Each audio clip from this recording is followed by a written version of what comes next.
right, today's lesson is lesson 65, part 2, following a recipe and how to set the dial and find elapsed time. So again, we have our recipe here to make brownies. And let's quickly look what ingredients we need. So we need 2 squares of unsweetened chocolate. We need butter or margarine, eggs, sugar, flour, baking powder, vanilla, and walnuts. Now, of course, if you don't like walnuts, you don't have to put them in. So at the end of our recipe, it tells us the temperature at which to bake the brownies and the amount of time they need to bake. So before we mix the brownies, we need to practice showing temperatures on an oven dial. So you can do this when you bake at home. Now, some ovens have a dial, some have actual numbers like on a clock, and it just kind of depends on what you have. Okay. So a dial looks something like this. It's a circle, it's got some kind of a handle in the middle so you can turn it, okay? And there's always some numbers here. There's always an off. There's usually a setting that is warm, which means that it's just warms it up. It's not at a certain temperature, okay? And then we go from around. So we have 200, 250, 300, 350, 400, 450, 500. So when we count, we're counting by 50s, okay? So in this first problem here, we want to know what number the dial is pointing to. And there's usually an arrow with the dial so you know what temperature it is. So if we look, the arrow is pointing to the number 450, which means that the oven temperature is going to be 450 degrees, okay?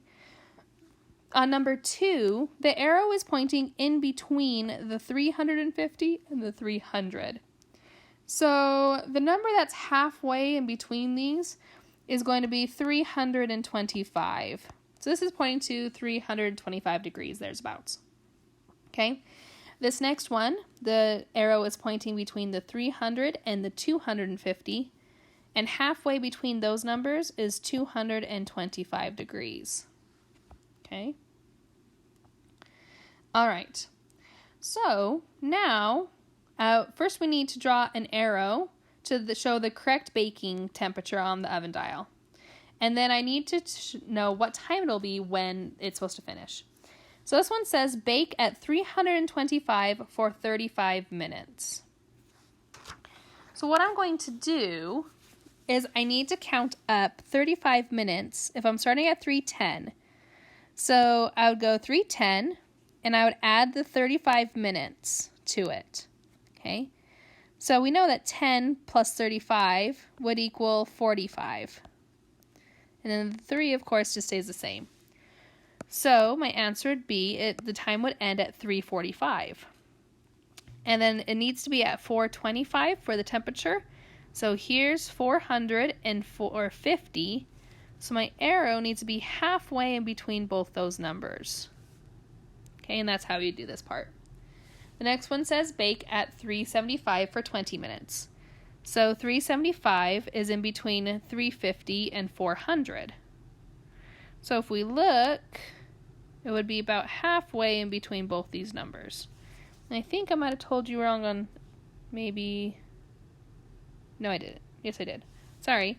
On this one, number 3, I made a mistake. It's not 225. I misread it. Halfway between 300 and 250 is really 275. See, even teachers make mistakes. All right. So now we've fixed that. We have it pointing at 375 because it's between 400 and 350. Now it's 20 minutes. So I need to do 40 plus 20. Well, 40 plus 20 equals 60. And I know there are 60 minutes in an hour. So that means that it's going to end at 3 o'clock. Okay? Because if I count up, it'd be 30, 40, 50, 3 o'clock. Okay? We'll do just one more. Bake at 325 for 35 minutes. So first we need to find 325. That should be between 300 and 350. So I draw my arrow pointing halfway between. And then 35 minutes. So I'd add 35 minutes to this. And that would be 50. So my time would be 6:50. Okay, and that is it for this lesson. Good luck on your homework.